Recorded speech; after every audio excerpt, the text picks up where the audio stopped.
I define trust as, being willing to let other people do something for you, whether it's a responsibility or a favor. I think in both cases, trust is letting someone do that for you. Trust is something that's earned. I think it's a connection between two people that can be unspoken.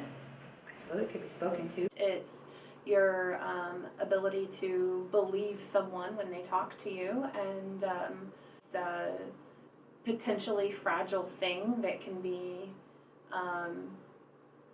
that makes life a lot easier. It's just continuously choosing to do the right thing and fulfilling your promises and being respectful of somebody, and it can easily be destroyed, but it's something that's very important to build up, whether it's between just one person or a whole group of people. You have a responsibility to feel comfortable. So when I put my trust in someone, I know that someone is dependable. You can count on that person no matter what time of day it is, what the event is, what the situation is. They'll just be around to help you out. Being responsible, somebody that I know is going to do exactly what they're supposed to do as far as following rules. Just reliability, someone that you can count on, someone that isn't going to let you down. If I need something done, I can go to you without even a thought of the task not being carried out the way I asked. When someone feels comfortable talking to you, when someone feels comfortable sharing with you. I think leadership is like managing, but one step above. So, managing, you have an objective that you're trying to get done, whereas leadership is kind of a lifelong thing. It means that you are someone who can motivate others, who will work alongside others, who will do what other people ask, but also not be willing to not do something just because you were a leader. Leadership is someone who's able to not only steer people in the right direction, but get in the trenches with them.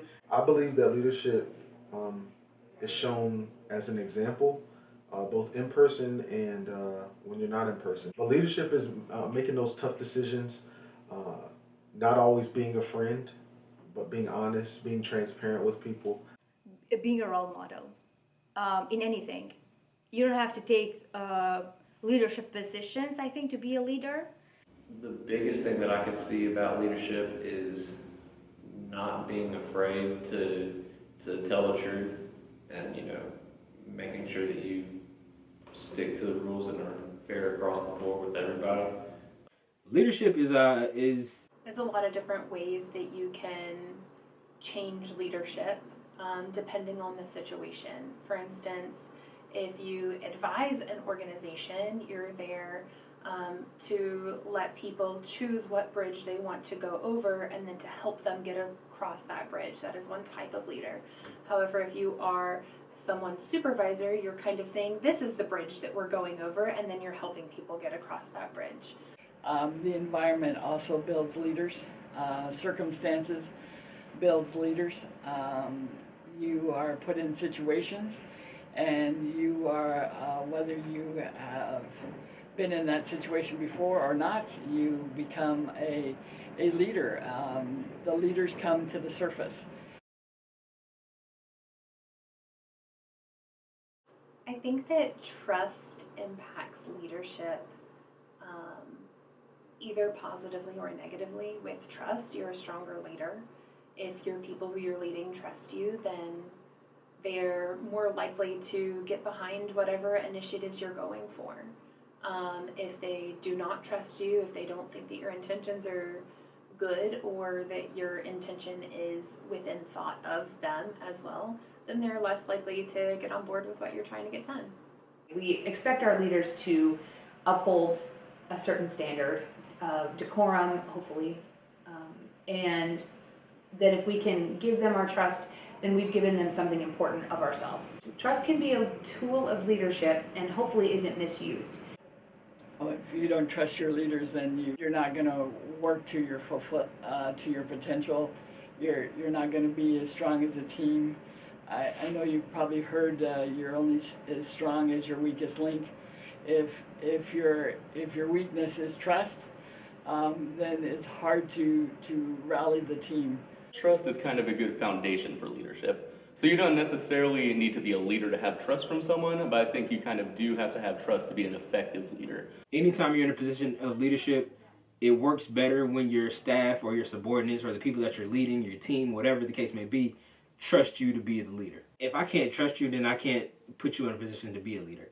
I need somebody that in leadership positions that I know that I can count on to be there, count on to make sure things go smooth. I mean, everybody makes mistakes. Sometimes stuff happens, but I need people that will be there and do what they're supposed to do. Well, freshman year I did a few stupid things, but nothing too stupid, I guess. People were very comfortable around me, which I do take pride in. So I think that was one of the great things that helped get me to be an RA. Because of course, we're there to keep everybody in the lines and doing the right thing. I like to think it's because I'm a good leader. But I think I try to do what I can to kind of embody those. I think I've had a good life experience.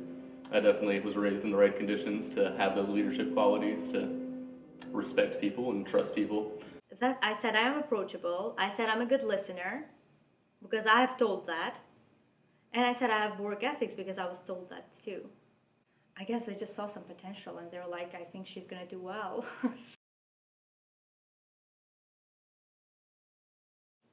Being an overall good person will put you in a position to be a great RA. When people like you, they're more likely to kind of follow the rules that you set forth. I mean, there's always going to be somebody that's going to break a rule or do something, but for the vast majority of our students, if they have a relationship with you, they're more likely to just, follow the rules and not want to put you in a situation to where you have to be the bad guy. In RA, you are not only representing yourself, but you're representing the university. So the university trusts that you are somebody that can represent them well. And I believe that is where RA's job constantly is. It's just an everyday thing, whether you're on duty or not. People are going to look to you. I don't see myself wandering around campus, going from building to a building and not being an RA. You don't have to be a saint, but put your best foot forward. And it's never, I'm just Letitia. I'm going to always be RC Letitia. They're going to always view me as they could be 50 years from now. And if they happen to see me at Walmart or something, then I can be like, oh, hi, Letitia. Oh, there go my RC. They're always going to associate this job with me. I would go back home for summer and RA my siblings around. It's just such a lifestyle. To whom much is given, much is required. So as an RA, again, when you take this job, just understand that you have a lot to work with. Being an RA can be tough whenever you build communications and relationships with different residents on your hall. It can be tough sometimes to get on them whenever they're doing the wrong thing. I don't think this position is meant for everybody, and if you really need to love it. Sometimes it does require a lot of work. That's why if you're committed, you're going to do this work and you're actually going to take that with joy. You're going to be like, oh yeah, I'm going to have to do this because it's part of the job and I enjoy doing this.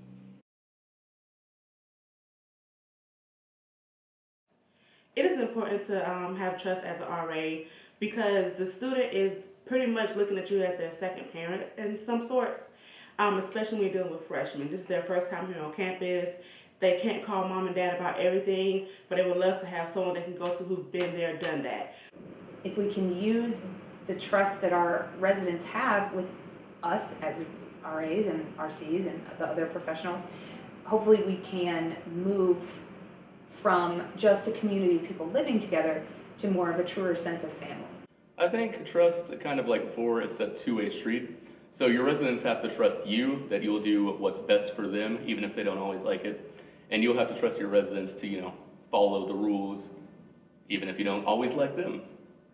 There are times when RA may not be on the floor. There are times where RA may not be present. They may not be here in general, but you just want to be able to have confidence that your residents kind of respect the rules that you lay down, and you don't have to worry about things when you're away.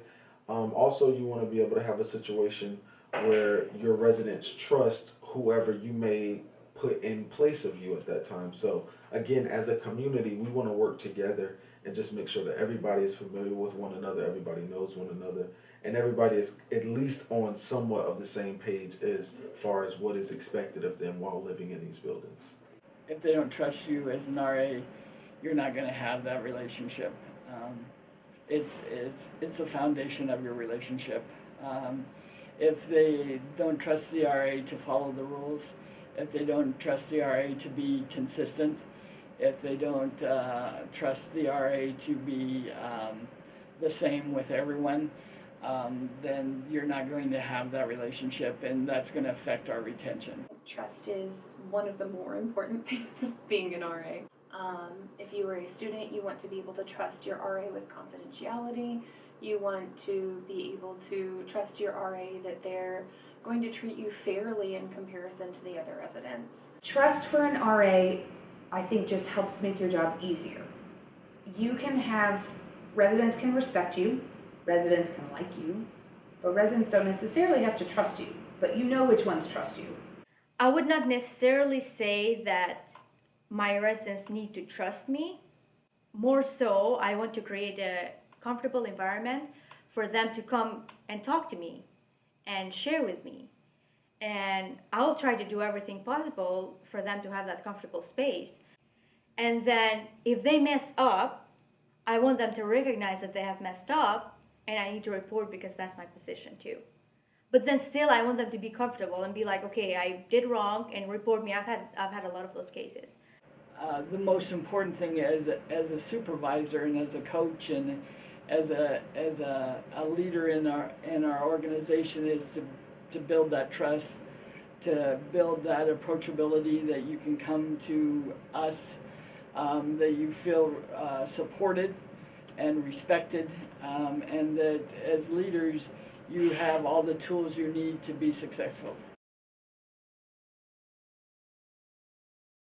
Leadership is important for being a successful RA. So I think you could manage being an RA without having any leadership skills and, keep things from burning down and keep people alive. But I think if you want to be a really good RA, you have to throw some programs, show some leadership. Don't be afraid to tell people when they're doing something wrong. I kind of look at leadership and role model in the same light. And if I'm able to show good leadership skills by joining organizations and getting the most out of college, then other college students will want to mimic that behavior. And then if they are a good role model by doing what's right when it comes to policies, then the student will also do the same thing. Especially with freshmen, they automatically look to their RA as a leader because they have no one else to look to. They're fresh out of high school for the most part.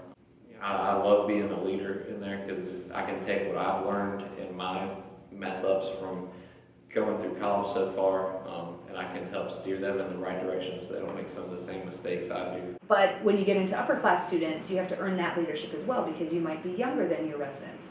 You might have had run-ins, maybe you were on rival teams, something along those lines. Being the example of what we want our students to portray as they matriculate through college. And you really embody a lot of characteristics because you're responsible for so much. Because we have to follow a lot of procedures and guidelines. Our role as an RA is to do those before we implement those to our residents, because that's the only way they're going to learn. If they don't see you as a leader and they don't respect you, then they're not going to want to be part of that community, and then they're not going to have the college experience that we want them to have. I would say respect, mainly because as you give respect, you get it back. Trust is developed over time. For an RA, I think respect is probably what you want to work for first, and trust is sort of the icing on the cake. That you can, if you have a resident's trust, then they have given you even more than you probably asked for. I honestly don't think they're mutually exclusive. I think you need them both if you're going to be a good RA, because you can have respect, and if they don't trust you, nothing's going to get done.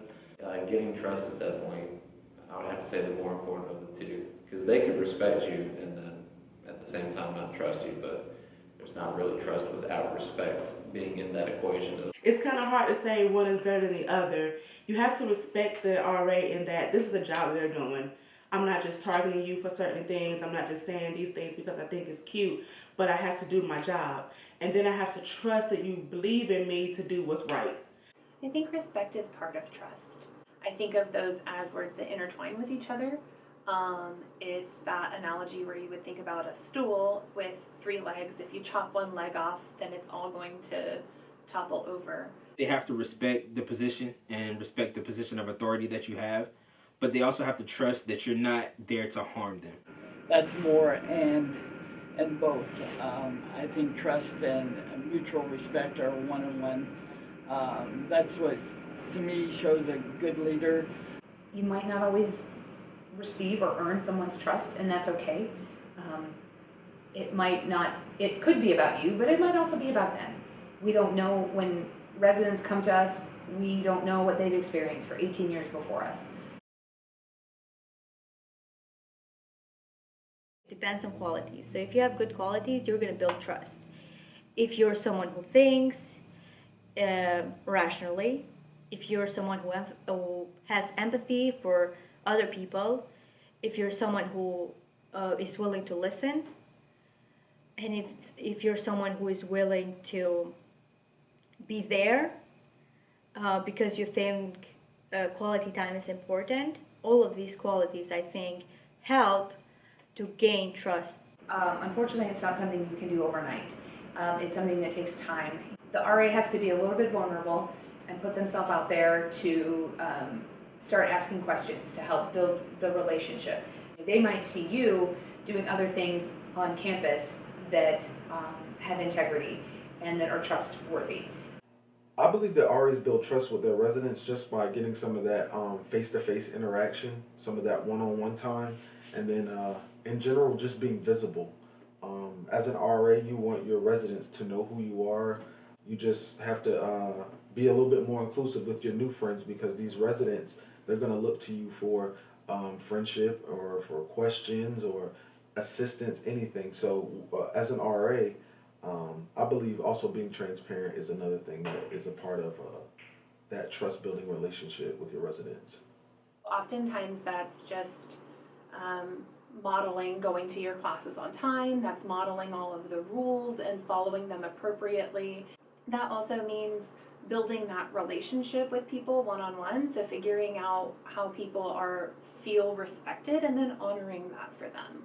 So just really building up your image around them is a great way to build trust with your residents. So just being around a lot and making sure to check on them, and not always just beating them down, but also building them up as well. Just showing that they're human, especially in college.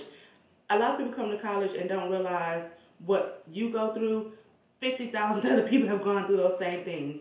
So just breaking it down, being an open person, having those kind of conversations with the person, letting them know that I've been in your shoes before. It's okay to go through these things because I've been there. And once an RA is able to get on that level with a student, the relationship is A1. It's a wonderful relationship. It's very top notch. A lot of students come back and say, hey, because of you, I graduated. Because of you, I didn't quit. So I'd say if they're asking me to do something, try and do it right away early on.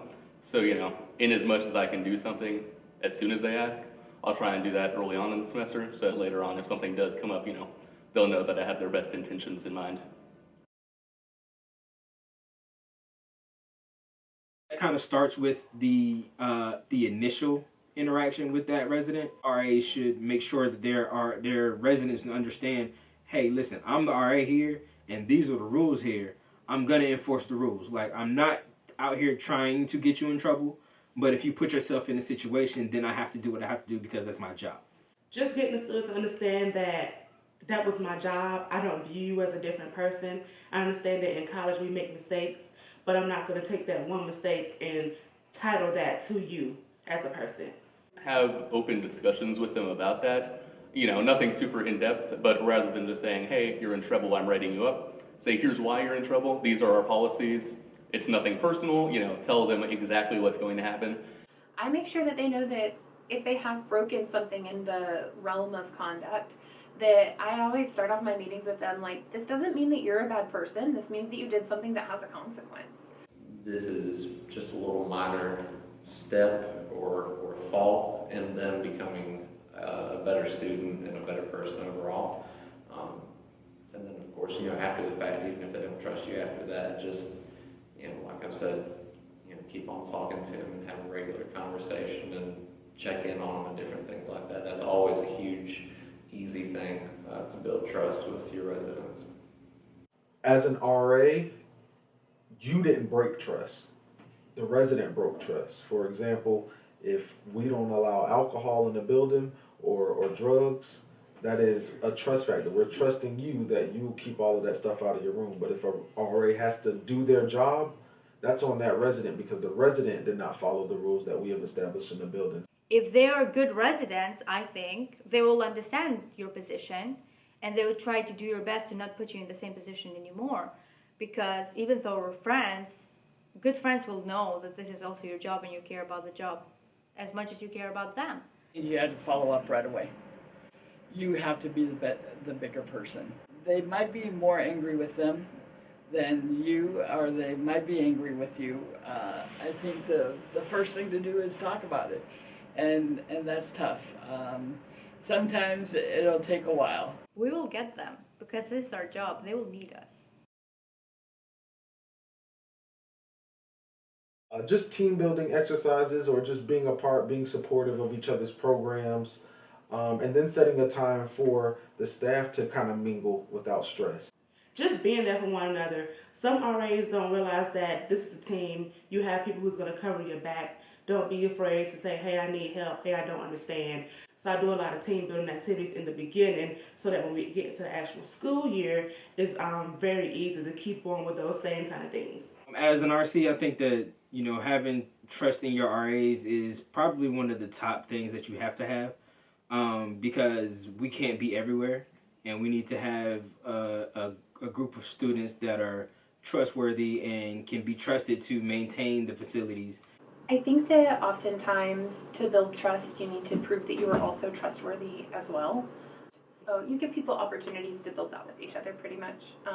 You give them the chance to practice trusting each other, and then you take any problems with trust very seriously as well.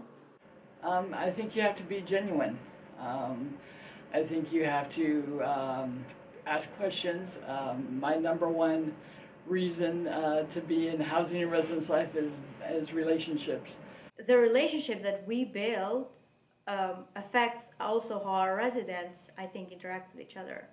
If they see their RAs coming together and coming with innovative ideas for programming and just being there for one another, I think our residents will, see that. It shouldn't just be a relationship where the RC is telling the RA what to do and that's it. It should be some kind of conversation that can be had there, some laughs, some jokes. Like over time, you don't want just a work relationship to be so stiff. You want to be able to have a good time with these people.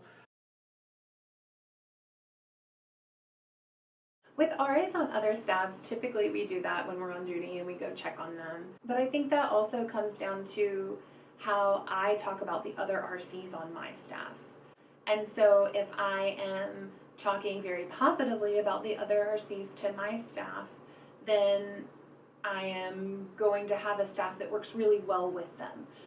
I think it deals with the different instances that we have. We don't get many moments to be around the other staffs, but the moments that we do, I think is very important to build and let them understand that if I'm ever in your area and you need me as an RA, period, I will come and help you out. As an RC, period, I will come and help you out. So if I know somebody over in North is having a rough time, I'll talk to them and be like, hey, if you ever need anything, come to me. It's about being around each other. When you can support each other's programs, if they're an athlete or if they're a musician or whatever they may do within the school, if you find different ways to support people. I hope I establish trust by following through on what I say I'm going to do, by establishing good boundaries so that RAs know if they need something, they can text me or call me, and hopefully my availability and my willingness to help, as well as my experience, also helps. I think it would be the same actions for both. We hope that our RAs live above reproach. Oftentimes it's, how do I see you interacting with your residents here? Are you treating them respectfully? Are you keeping the boundaries that I would hope? Then I can trust that you would do that if you ran into them in another situation. There's different kinds of trust. So if an RA can build trust with their residents, hopefully they're building emotional bonds with their residents that are appropriate, of course. To work with a supervisor, though, involves a different kind of trust. It's almost like a larger stepping stone to earning trust with your supervisor. Your supervisor is asking you to do something, and you have to, in a way, prove to them that they can trust you with the things that they need. You have to have the trust of your residents. You have to know that, and your residents know that you have a job to do. Your supervisor knows that also. I want my supervisor to trust me because I report everything to my supervisor because that's part of the job. That's a very important part of the job. But then for the residents, I want them to feel comfortable with me. I want them to share with me. I want to create that comfortable space. Really, just as long as you stay consistent and you're treating everybody respectfully, you show that you're paying attention to detail and you're trying your hardest and giving the best effort that you can. It'll work out for both cases, both between residents, which are technically below you, and your RC, which is above you. Getting your trust from an RC and getting your trust from a student is two separate things. As an RC, I may not need to know that you've been through a tough math class in order to do this job. I'm not looking for your student side skill as far as academics. Whereas a student might be looking for that. Hey, we shared a class, she helped me, I know I can trust her for everything else. Versus an RC, I'm looking to see how you're handling tasks that I give you, how you're handling conflicts that may pop up. Those kind of things are what I'm looking for as an RC that a student may not be looking for. I think in a perfect world, it's pretty easy. It's kind of a flow chart. So your RC can trust you to get trust from your residents and lead them and everything. But realistically, sometimes there is that balance. I think kind of just gauging what your RC wants first. So definitely talk to the RC beforehand, see what their leadership style is, see what they expect of you, and then balance that with how you typically would lead your hall. Balance is the key word for that. I think that the RA staff, we definitely don't expect them to like hide stuff from us so that nobody's getting in trouble, but we definitely want them to kind of follow the rules, but maintain relationships by getting to know people. It's always easier to work with people once you get a chance to know them. I think that balance is very delicate. As an RC, I want to make sure that my RAs know that I always have their back. Even in a moment, if they may be wrong, I'm going to follow up with them and try to make sure that they know that their superior has their back. But then on the offside or on the downtime, we'll talk about it, and I can kind of let them know, hey, this is where you were right. Here's where you were wrong. Here's where we can improve at. Although my position is quote unquote above an RA, I can still learn from RAs each and every day. I may not have looked at something a certain way that an RA may have looked at. That's why I value RAs' input, and I really don't make decisions without running past my RAs because they're looking at it from a different light, a different standpoint than I may not be looking at it at. In most cases, of course, your RC is your leader and your superior. There's on a few rare occasions, you get to show them how you can be a leader. Being a leader for each other, not necessarily in the traditional sense where one person has power, but I think it definitely could be the case. Yeah, I think that no matter what position you're in, you always should be willing to learn, even from your subordinates. You're never too old to continue to learn. And as far as being a leader for your residents and for your RC, it's just a matter of taking charge when there's time to take charge. I don't think ageism has to be a thing when it comes to the RA, RC, or resident thing. We can all constantly be learning. Yes, I've been to college, but it's a totally different generation of college. So I'm not understanding some of the things that these college students may face. I don't look at it as, oh, well, I'm the boss, so I can't take... No, I learn from the RAs just as much as they learn from me. One of the great things about being on a college campus is you can learn from anyone, and I learn every day.